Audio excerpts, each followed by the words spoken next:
الحمد لله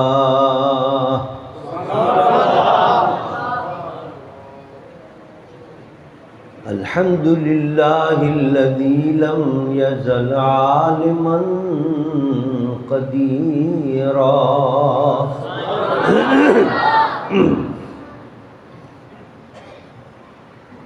حيا قيوما سميعا بصيرا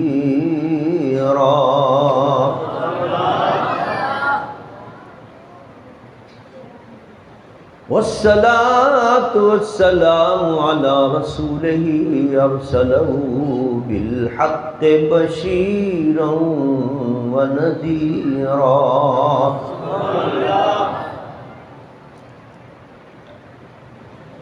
وعلى آله وأصحابه كثيرا كثيرا أما بعد فأعوذ بالله من الشيطان الرجيم بسم الله الرحمن الرحيم إنا أعطيناك الكوثر فصل لربك وانحر إن شانئك هو الأبتر صدق الله وصدق رسوله النبي الأمين الكريم ونحن على ذلك لمن الشاهدين والشاكرين الحمد لله رب العالمين إن الله وملائكته يصلون على النبي يا أيها الذين آمنوا صلوا عليه وسلموا تسليما بلند آواز سے درود شریف پڑھ لیجیے الصلاۃ والسلام علیک یا سیدی الصلاۃ والسلام علیک یا رسول اللہ علی آلک و اصحابک یا حبیب اللہ. ایک بار پھر پڑھیں الصلاۃ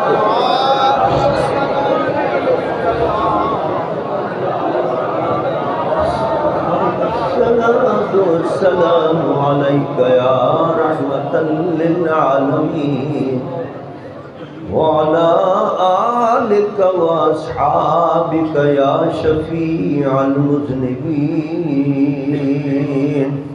سبحان اللہ. حمد و صلاۃ کے بعد مقتدر علماء کرام، میرے واجب الاحترام بزرگوں اور میرے عزیز دوستوں،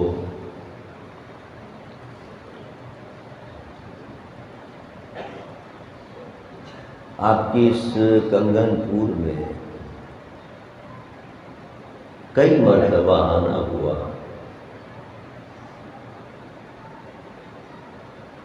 اور کئی مرتبہ یہاں جلسے بھی ہوئے، پروگرام بھی ہوئے،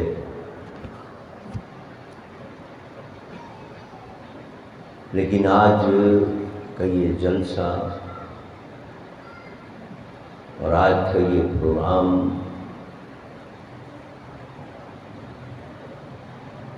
میرے اور آپ کے قائد حضرت قائد ملت اسلامیہ حضرت علامہ شاہ احمد نورانی رحمۃ اللہ تعالی علیہ سبحان اللہ کے رفیق خاص، ساری زندگی ان کے ساتھ رہنے والے، ان کے دست و بازو بن کر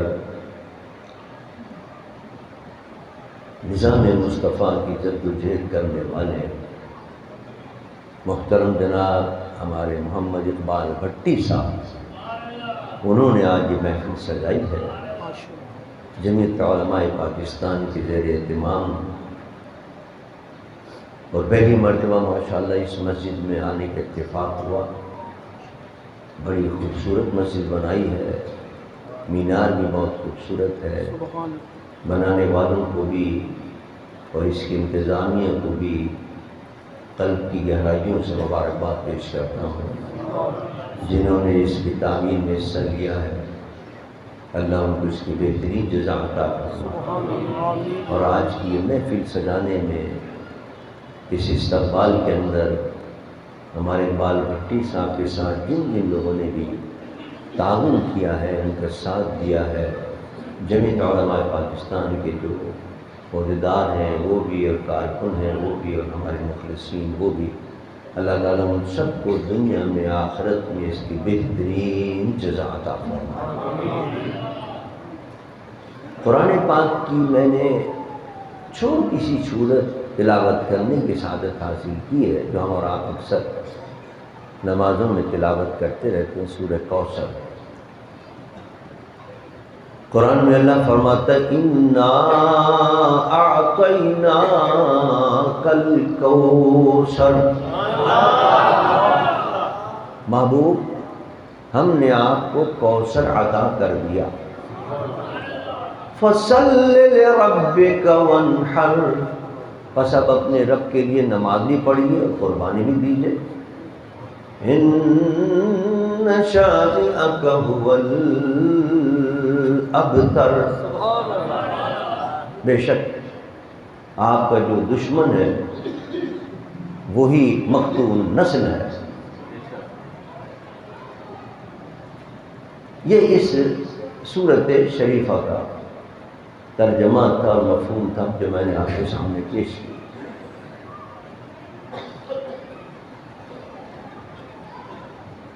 اس میں چند چیزیں اور چند نکات قابل غور ہیں۔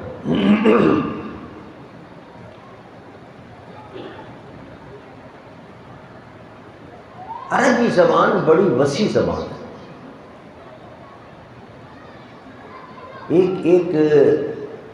معنی کے لیے کئی الفاظ آتے ہیں۔ یہاں اللہ تعالیٰ نے اپنے محبوب کے لیے فرمایا اِنَّا أَعْطَيْنَاكَ الْكَوْثَرَ۔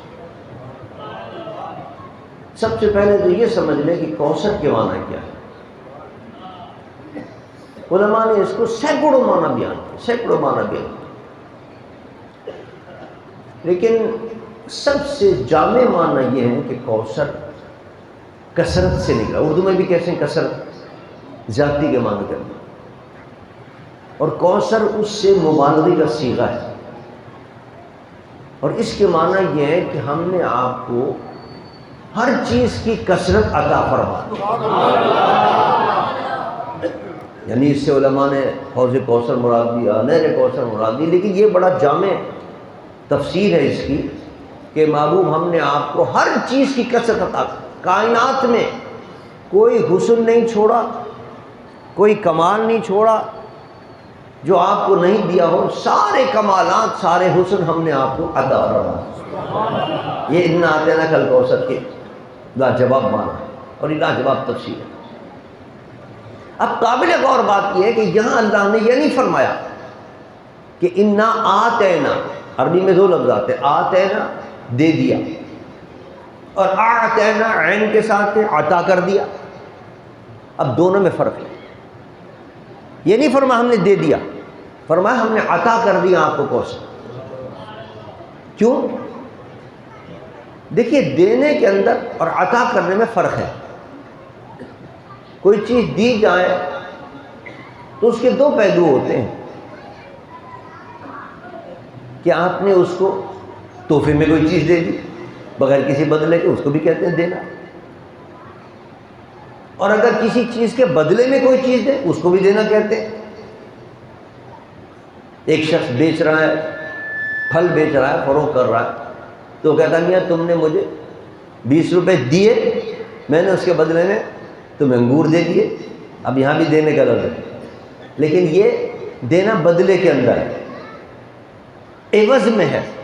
اس نے آپ کو پیسے دیے، آپ نے اس کے عوض کے اندر اس کو دے دیا۔ کوئی سبزی فروش ہے، وہ سبزی بیچ رہا ہے، آپ نے اسے سبزی مانگی، میاں اتنے کی دے دو، 100 روپے دیے، 100 روپے کی سبزی دے، وہ کہتا آپ نے مجھے 100 روپے دیے، میں نے اس کے بدلے میں آپ کو یہ سبزی دے دی، عطا نہیں کی، یہاں کہے گا دے دیا میں نے۔ تو دے دیے کے اندر دونوں پہلو نکلتے ہیں، کوئی تحفہ دے اس کو بھی دے دیا کہا جاتا ہے، کوئی عوض میں کوئی چیز دے اس کو بھی کہا جاتا ہے، اور عطا کے معنی یہ ہوتے ہیں، عطا کیا اس کے معنی یہ کسی عوض میں نہیں دیا بلکہ اپنی طرف سے عطا کیا ہے۔ اب اللہ نے یہاں اپنے محبوب کو یہ نہیں فرمایا کہ ہم نے آپ کو دے دیا، دے دیے کے اندر یہ بھی احتمال ہو سکتا تھا کہ حضور نے جو عبادتیں کی ہیں، جو ریاضتیں کی ہیں، اس کے بدلے میں اللہ نے اپنے محبوب کو یہ عزت عطا فرمائی۔ فرمایا نہیں نہیں، ہم نے کسی کے بدلے میں عطا نہیں کیا ہے، مصطفیٰ کو اپنی طرف سے تحفہ عطا کیا۔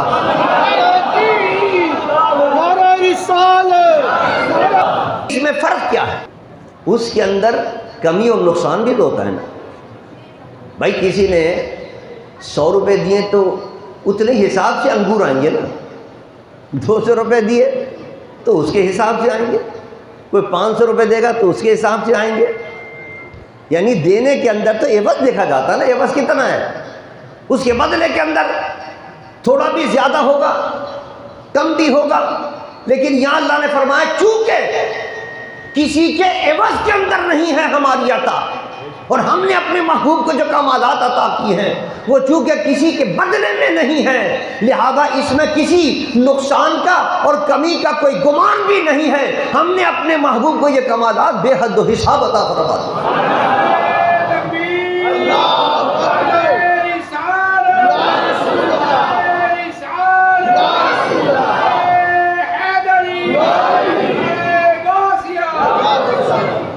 کوئی کمال نہیں چھوڑا ہم نے، کائنات کا کوئی حسن نہیں چھوڑا ہم نے جو اپنے محبوب کو عطا نہ کیا ہو۔ انا اعطیناک الکوثر، محبوب کائنات میں جتنے کمال و حسن تھے وہ سارے کے سارے ہم نے آپ کو عطا فرما دیے۔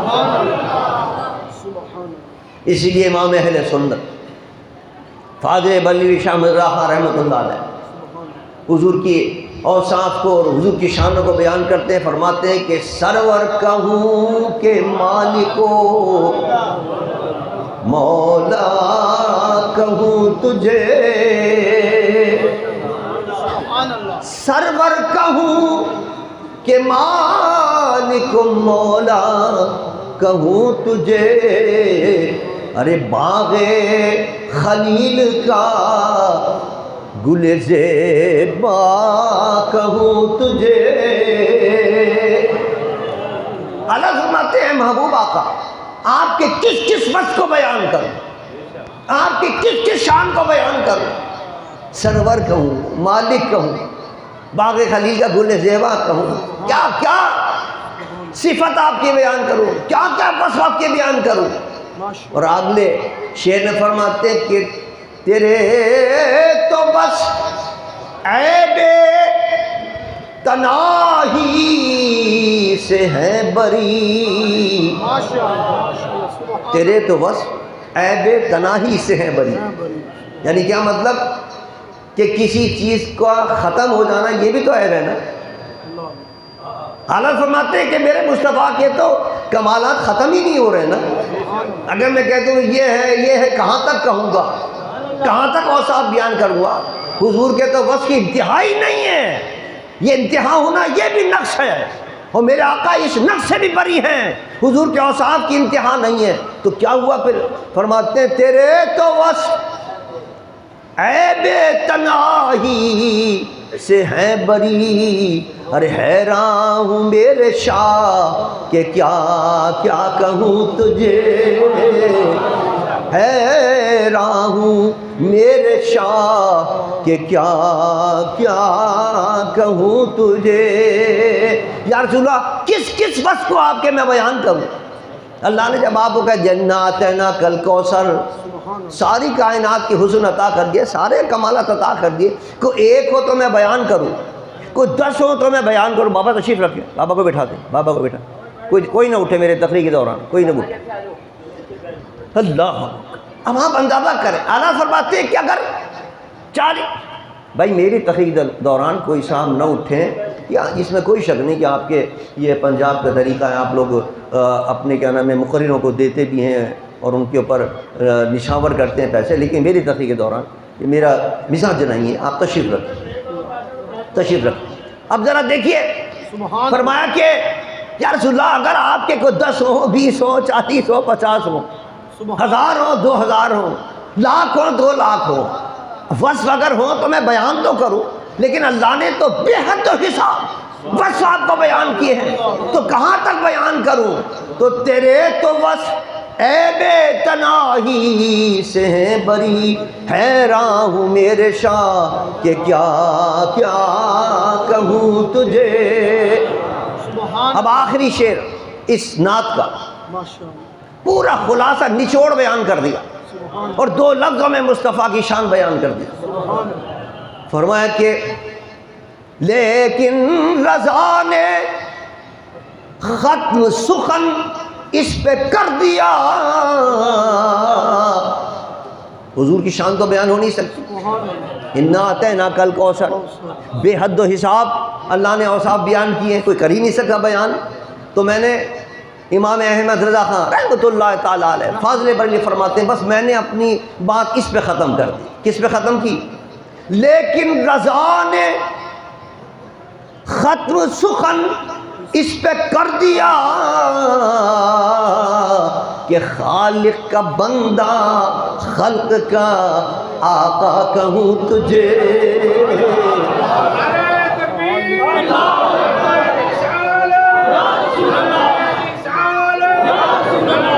خالق کا بندہ خلق کا آقا کہوں، مسلک اپنا اہل سنت کا بیان کر دیا۔ الزام لگاتے لوگ اہل سنت پر، صاحب یہ تو نبی کو خدا سے ملا دیتے، فرمایا نہیں ہم تو خدا کا بندہ کہتے ہیں مصطفیٰ، لیکن بندہ تمہاری طرح نہیں کہ تم کہتے ہو ہماری طرح ہے، نہیں ہماری طرح نہیں، بے شک خالق کے بندے ہیں لیکن خدا کی ساری مخلوق کے اندر سب سے اعلیٰ اور سب سے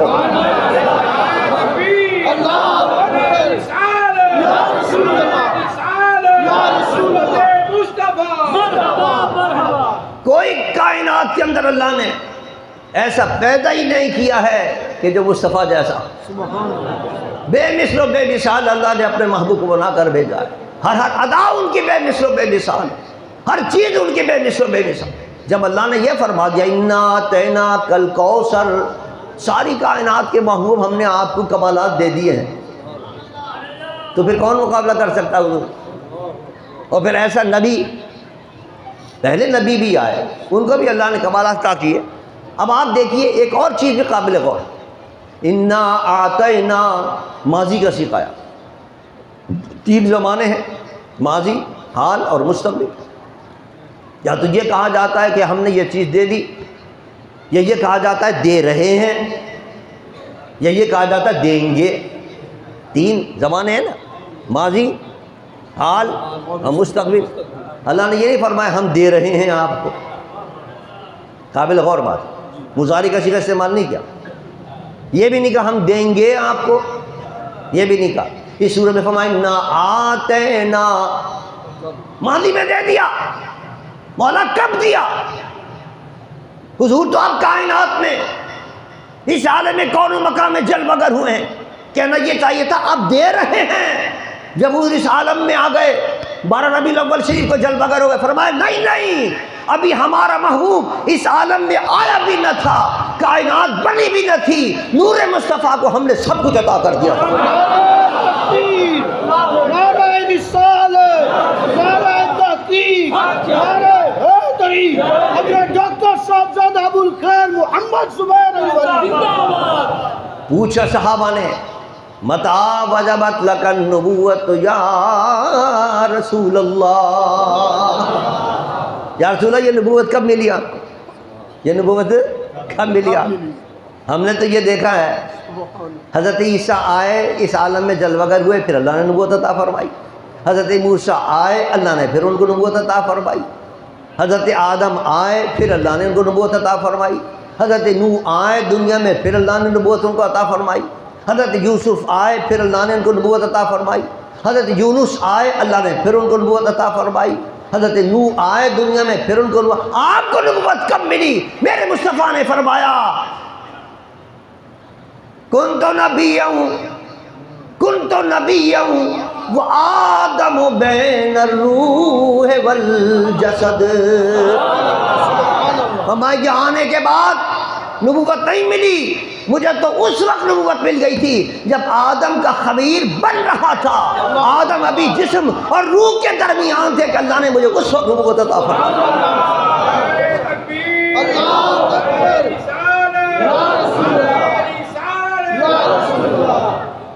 ایسا شان والا کوئی نبی آیا آج تک جس کو نبوت بھی اللہ نے، جس کا نور پہلے پیدا کیا؟ ان اللہ تعالیٰ خلق قبل کل الاشیاء نورا نبیک من نورہ۔ اے جابر، اللہ نے کس کو سب سے پہلے پیدا کیا؟ حضور خود فرماتے ہیں اللہ نے تیرے نبی محمد کے نور کو سب سے پہلے پیدا کیا، اور اس نور کو جو سب سے پہلے پیدا کیا نبوت بھی عطا کر دی، سارے کمالات بھی عطا کر دی، اور ان کمالات کو لے کر، نبوت کو لے کے میرا مصطفیٰ 12 ربیع الاول کو انسانی لباس میں جلوہ گر ہو گئے۔ ہم حضور کو بشر بھی مانتے، نور بھی مانتے، جھگڑے ختم ہوئے، کہتے صاحب نور ہیں، بشر ہیں۔ ارے نور مصطفیٰ پہلے پیدا ہوا ساری کائنات سے پہلے، اور اس نور کو چلتے چلتے چلتے چلتے حضرت بی بی آمنہ کے پیٹ میں آیا اور 12 ربیع الاول کو انسانی لباس میں جلوہ گر ہو گیا، جھگڑے ختم ہو گئے، نور و بشر۔ لیکن حضور ایسے بشر ہیں کہ کائنات میں ایسا کوئی بشر نہیں۔ تو عزیزان من، اب دیکھیے جب ایسا نبی آئے، نبی بہت سے ایسے پہ، کسی کو کوئی کمال عطا کیا، کسی کو کوئی عطا، کسی کو ید بیضہ کا معجزہ عطا کر دیا، کسی کو مردے زندہ کرنے کا معجزہ عطا کر دیا، کسی کو کوئی اور معجزہ عطا کیا، کسی کو گھٹنے کا معجزہ عطا کر دیا۔ لیکن یہ وہ ذات ہے جس کو سارے کمالات یکجا عطا فرمایا۔ اب اس کے بعد کسی نبی کی ضرورت ہی نہیں رہتی، اس کے بعد کسی نبی کی گنجائش ہی نہیں ہے۔ ایسا نبی جو سارے کمالات، سارے نبیوں کے کمالات لے کر آئے، کائنات کے سارے حسن لے کر آئے، سارے فضائل لے کر آئے، اِنَّا أَعْطَيْنَاكَ الْكَوْثَرَ میں اللہ فرما دے، ایسے نبی کے بعد پھر کسی لنگڑے لولے جھوٹے نبی کی ضرورت ہوتی ہے؟ قادیانی مرزا غلام قادیانی عقل سے بے بہرا تھا، عقل ہی نہیں تھی جس کی، کیا وہ نبی ہو سکتا ہے؟ اگر میرے مصطفیٰ نے فرمایا میرے بعد اگر نبوت ملتی کسی کو، میرے بعد اگر کوئی نبی ہوتا تو نبوت والی شان اللہ نے میرے عمر کو عطا کی تھی، اگر عمر نہیں ہو سکتا تو پھر کوئی بھی نبی نہیں ہو سکتا۔ زندہ باد، زندہ باد، ختم نبوت، زندہ باد، زندہ باد، ختم نبوت، زندہ باد، زندہ باد۔ ہمارا ایمان ہے مسلمانوں کا کہ میرے مصطفیٰ آخری نبی ہیں، اور حضور نے فرمایا انا خاتم النبیین لا نبی بعدی، میں آخری نبی ہوں، میرے بعد کوئی نبی نہیں، اور تم آخری امت ہو، تمہارے بعد کوئی امت نہیں آنے والی۔ یہ اعزاز ہے ہمارے لیے، امت مصطفیٰ کے لیے اعزاز ہے کہ ہم آخری نبی کی آخری امت ہے۔ اللہ نے ان کو اپنا پیارا بنایا ہے، اس امت کو بھی۔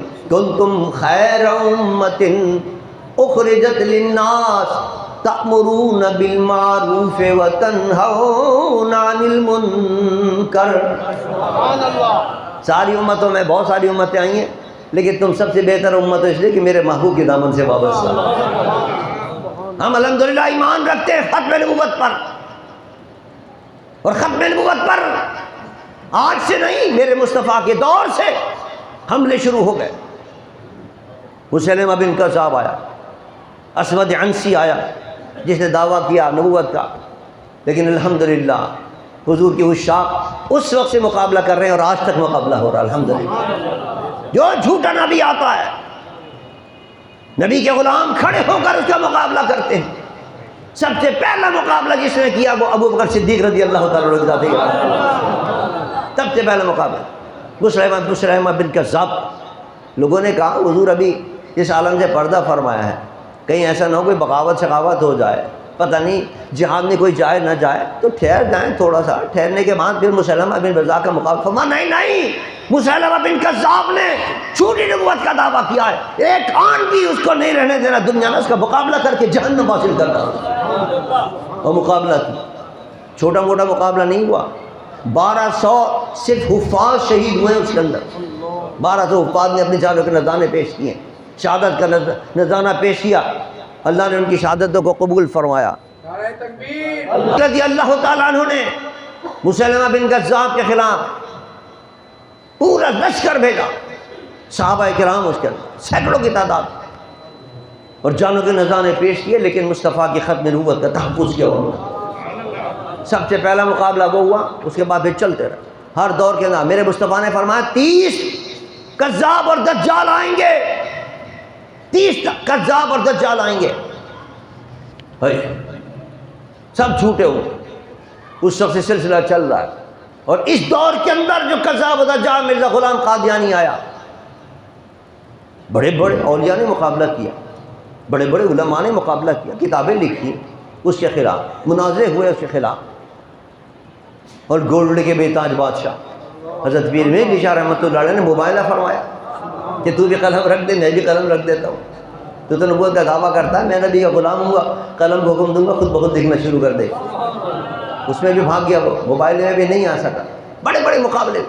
لیکن اس قادیانیت کے تابوت کے اندر اگر کسی نے آخری کیل ٹھوکی ہے تو وہ میرے آپ کے قائد علامہ شہبۃ اللہ رحمۃ اللہ علیہ. اسمبلی میں گئے, اسمبلی میں جا کر ان کے خلاف قرارداد پیش کی اور ان کو غیر مسلم وغیرہ قرار دیا. یہ دوسری بات ہے, پھر سب نے تعاون کیا, پھر سب نے اس پہ دستخط کر دیے. لیکن پیش کرنا سب سے بڑا مسئلہ تھا, سب کو منانا بڑا مسئلہ تھا. 3 آدمی نہیں 5 آدمی تھے ہمارے, 5 سے قرارداد منظور نہیں ہوتی ہے, بڑا مشکل کام ہے. یہ جو قرارداد منظور کرنے والے سیاستدان, ان سے پوچھئے ایک ایک آدمی کو قرارداد کے حق میں مائل کرنے کے لیے کتنے کتنے پیسے دینے پڑتے ہیں, کتنے کتنے عہدے دینے پڑتے ہیں, کتنی کتنی لالچیں دینے پڑتی ہیں. کیا مشکل کام تھا. اور پھر بھٹو صاحب کو منانا جو وزیر اعظم تھے اس وقت. لیکن اللہ کی مدد شامل حال تھی میرے قائد کے ساتھ. قائد نے تمام جو اس وقت اس زمانے کے اندر اس اسمبلی کے اندر مذہبی لوگ تھے ان کو بھی منایا, حتیٰ کہ جو سیکولر لوگ تھے ان کو بھی منایا, حتیٰ کہ بھٹو صاحب کو بھی راضی کیا, اور ان کے خلاف متفق قرارداد لا کر ان کو غیر مسلم کا قرار دلوایا. پاکستان زندہ باد, پاکستان زندہ باد. اور بتایا لوگوں کو یہ قادیانی ہے جو اسلام کے بھی دشمن ہیں اور مسلمانوں کے بھی دشمن ہیں اور پاکستان کے بھی دشمن ہیں. بھٹو کے جا کر نورانی صاحب بتاتے تھے کہ آج یہ سازش کر رہے ہیں, آج یہ سازش کر رہے ہیں.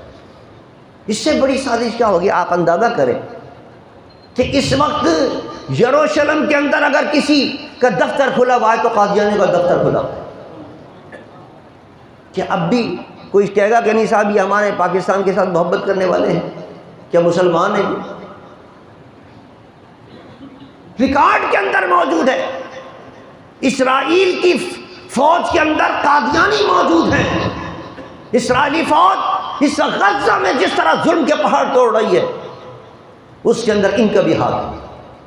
ان کے ہاتھ جو ہیں مسلمانوں کے خون سے لچھڑے ہوئے ہیں اور رنگین ہیں ان کے خون. اور آج ہمارے حکمراں جو ہے اسرائیل کو سپورٹ کر رہے ہیں. افسوس کے بعد دکھ ہوتا ہے, افسوس ہوتا ہے. وہاں خون گر رہا ہے مسلمانوں کا, روزانہ حملے ہو رہے ہیں. اور ٹرمپ صاحب اپنے پاس بٹھا کر نیتن یاہو کو کہتے ہیں میں اس کا شکریہ ادا کرتا ہوں, بہت بڑا میں نے منصوبہ پیش کیا ہے. منصوبہ کیا ہے کہ نکال دو سب کو, سارے غزہ سے جتنے مسلمان ہیں ان کو نکال دو, حماس کو نکال دو یہاں سے. یہ تو پہلے سے ان کا منصوبہ ہے. مار مار کے تھک گئے ہیں, بم گرا کے تھک گئے ہیں, پورے غزہ کو تباہ کرا کے تھک گئے ہیں. جب نہیں کامیاب ہو سکے غزہ سے مجاہدین ڈٹے ہوئے ہیں, استقامت کا پہاڑ بنے ہوئے ہیں. 2 سال ہو گئے. آپ اندازہ کریں یہاں 10 روز 12 روز جنگ ہوئی تھی, کیا حال ہو گیا تھا.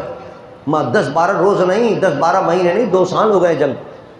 اتنا بارود وہاں گرا دیا گیا ہے, اتنے بم گرا دیے گئے ہیں کہ ہیرو شیما کے جو بم گرا تھا اس جیسے 3 بم بنتے ہیں جو اب تک وہاں گرائے جا چکے ہیں۔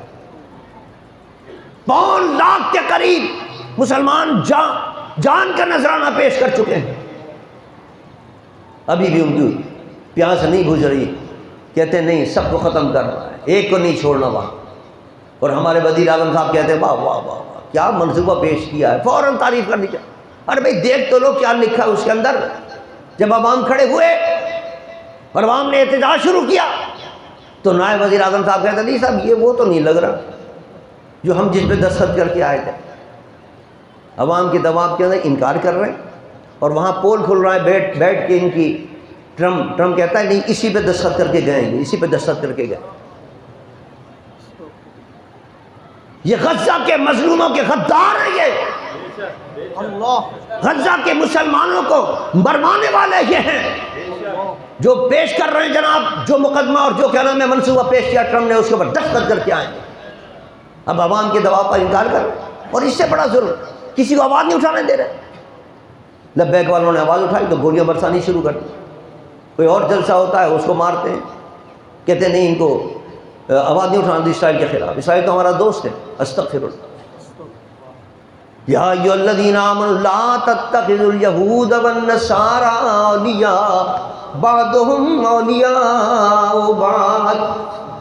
دیکھو ان کو دوست مت سمجھنا، یہود و نصاری تمہارے دوست نہیں ہو سکتے، قرآن کا فیصلہ ہے۔ اور یہ اپنا دوست بنانے کو تو نہیں صاحب، ہم تو اسرائیل کو تسلیم کریں گے۔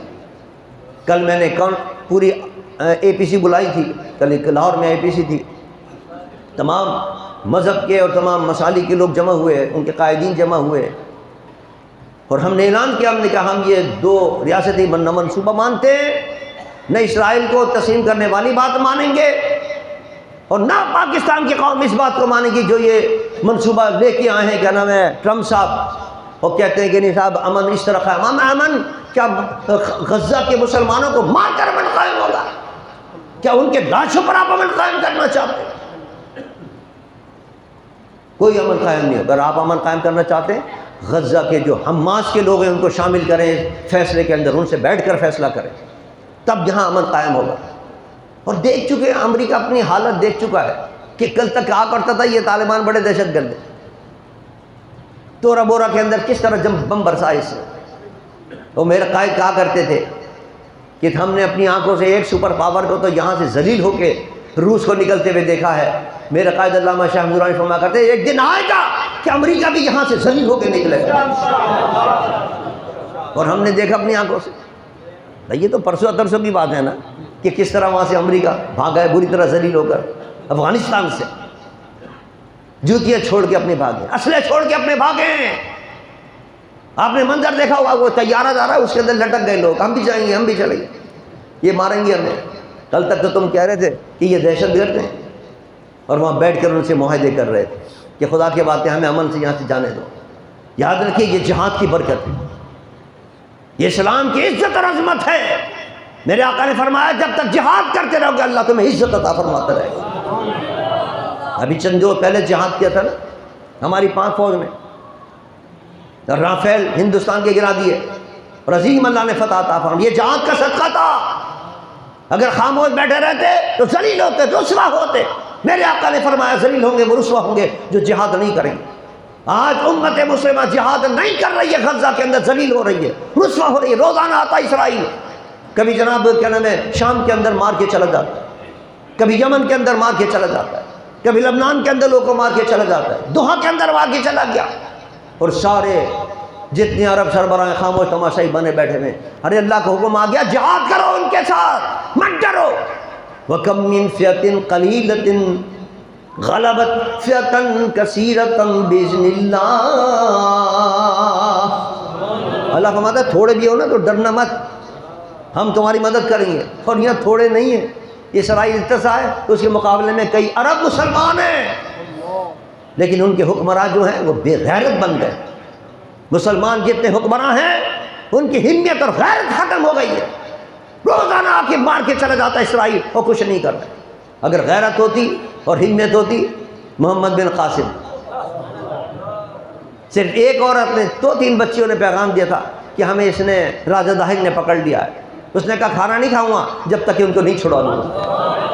وہاں سے چلا سندھ کو فتح کیا، راجہ طاہر کو شکست دی، اور اس کی قید سے مسلمان ماؤں بہنوں کو چھڑا کر لے گیا وہاں سے۔ یہ ہے۔ اور وہاں اسرائیل روزانہ کیسی کیسی ماؤں بہنوں کی عزتیں بھی لوٹ رہی ہیں، بچے شہید ہو رہے ہیں، بھوک سے مر رہے ہیں، فلوٹیلا کو جانا نہیں دے رہا، اس کی کشتیوں پر قبضہ کر رہا ہے دہشت گرد اسرائیل۔ اب دوسرا گیا ہے، تیسرا گیا ہے فلوٹیلا، کل اس کو پھر مارا ہے، اور یہ سب خاموش تماشائی بنے۔ ارے تمہارے بھائی ہیں، وہ مسلمان بھائی ہیں جو بھوک سے مر رہے ہیں، چھوٹے چھوٹے بچے بلک رہے ہیں، بھوک سے مر رہے ہیں، کم سے کم ان کی تو مدد تو کرو۔ مدد کرنا تو بہت دور کی بات ہے، یہاں کوئی نام بھی لیتا ہے اسرائیل کے خلاف تو اس پر گولیاں چلاتے ہیں۔ اس لیے ہم کہتے ہیں کہ پاکستان میں اسلام کا نظام لے کر آؤ، نظام مصطفیٰ لے کر آؤ، اسمبلی کے اندر بھیجو کسی اسلام سے محبت کرنے والے کو۔ 77 کی اسمبلی کے اندر صرف ایک مجاہد بھیجا تھا، علامہ شہر درانی، اس سے کہیں انقلاب برپا کر دیا، قادیانی اور غیر مسلم اقلیت قرار دلوا دیا، پاکستان کا نام اسلامی جمہوریہ پاکستان رکھوا دیا، دستور میں ترمیم کروا دی کہ کوئی پاکستان میں قانون قرآن و سنت کے خلاف نہیں بن سکتا۔ ایک آدمی بھیجا تھا اپنے ساتھیوں کے ساتھ، اس نے اتنا بڑا کارنامہ انجام دیا۔ اس لیے ہم کہتے ہیں کہ اسمبلی میں بھیجو، لیکن نہیں آ رہی اہل سنت کے بعض تنظیموں کے سمجھ میں۔ بڑے خوش ہوتے ہیں صاحب، ارے اتحاد ہوگا تب جائیں گے آپ کے بندے، بغیر اتحاد کے نہیں جاتے۔ بڑے خوش ہوتے ہیں صاحب ہم نے اتنے لاکھ ووٹ حاصل کر لیے، 32 لاکھ ہیں، 40 لاکھ ہیں، 50 لاکھ۔ ارے تم نے اگر 1 کروڑ ووٹ بھی حاصل کر لیے اور ایک بندہ بھی تمہارا نہیں پہنچا تو فائدہ کیا ہوا؟ نورانی نے 32 کروڑ ووٹ حاصل نہیں کیے تھے، لیکن اپنے 5 آدمی پہنچا کر اسلام کا بول بالا کر دیا تھا۔ 5 آدمی پہنچا کر قادیانیوں غیر مسلم اقلیت قرار دلوا دیا۔ اس لیے ہم روتے ہیں اور کہتے ہیں اہل سنت کے اکابرین سے پیچھے پڑتے ہیں، ان کے خوشامد کرتے ہیں، ان کے خدا کے واسطے اتحاد کر لو، خدا کے واسطے اتحاد کرو، پھر کوئی ضرورت نہیں پڑے گی، انشاءاللہ جو کہیں گے پاکستان میں وہی ہوگا، نظام مصطفیٰ نافذ ہوگا۔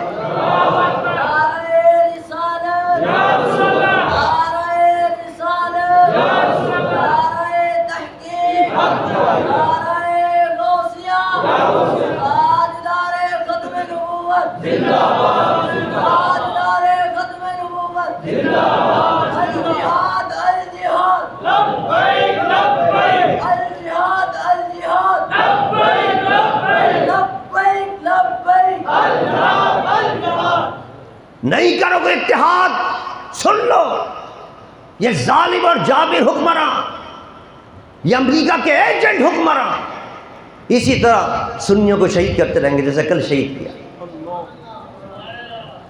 اسی طرح شہید کریں گے اور تم کچھ نہیں کر سکو گے۔ جلوس نکال کے واپس آ جاؤ گے اپنے رحمت اللہ علیہ مسجد کے اندر۔ اگر چاہتے ہو کہ پاکستان میں اسلام کا بول بالا ہو اور ان سے بدلہ لیا جائے، ان مظلوموں کے خون کا بدلہ لیا جائے، تو مسلمان سنی متحد ہوں اور پھر آئیں مقابلے میں، دیکھیں کون آتا ہے شہید کرنے والا، کس کی ہمت ہوتی ہے کہ کسی سنی کی طرف ایک آنکھ اٹھا کر بھی دیکھ سکے، لیکن نہیں، عقل ہی نہیں۔ اللہ ہدایت دے ہمارے سنی حکمرانوں کو، اور سنی جو قیادت اہل سنت والجماعت کی تمام تنظیموں کے اندر، اللہ ان کو ہدایت عطا فرمائے کہ وہ متحد ہو جائیں۔ میں کہہ کے چھپ جاؤں ان سے، بھائی متحد ہو جاؤ، اتحاد کرو، اتحاد کرو۔ اتحاد کے بغیر چارہ کار نہیں ہے، ان ظالموں کا مقابلہ کرنا ہے تو اتحاد سے کرنا ہے، اور میرے قائد نے مقابلہ کر کے دکھایا۔ اگر میرے قائد اکیلے کھڑے ہو جاتے ختم نبوت کے لیے تو نہیں کامیاب ہوتے، نہیں کامیاب ہوتے۔ انہوں نے دیوبندیوں کو ملایا، وہابیوں کو ملایا، شیعوں کو ملایا، حتیٰ کہ سیکولروں کو ملایا۔ دستخط لینے کے لیے پہنچ گئے کیا نام ہے ولی خان کے پاس۔ ولی خان تو سیکولر تھا، وہ کہتا ہے میرا تو مذہب سے کوئی واسطہ نہیں، فرمایا اس پہ دستخط کر دو۔ وہ دستخط کرنے لگا۔ میرے قائد جب قادیانیوں کے خلاف قرارداد دے کے گئے تھے اسمبلی کے اندر، ولی خان اس وقت ممبر تھا، جب وہ دستخط کرنے نوان صاحب نے فرمایا پڑھ تو لو کہ کسی پہ دستخط کرا رہا ہوں۔ اس نے کہا سیکولر ہوتے ہوئے ولی خان نے کہا کہ علامہ شاہ درانی آپ پر ہمیں مکمل اعتماد ہے، آپ جس کے لیے کہیں گے ہم آنکھ بند کر کے اس پہ دستخط کر دیں۔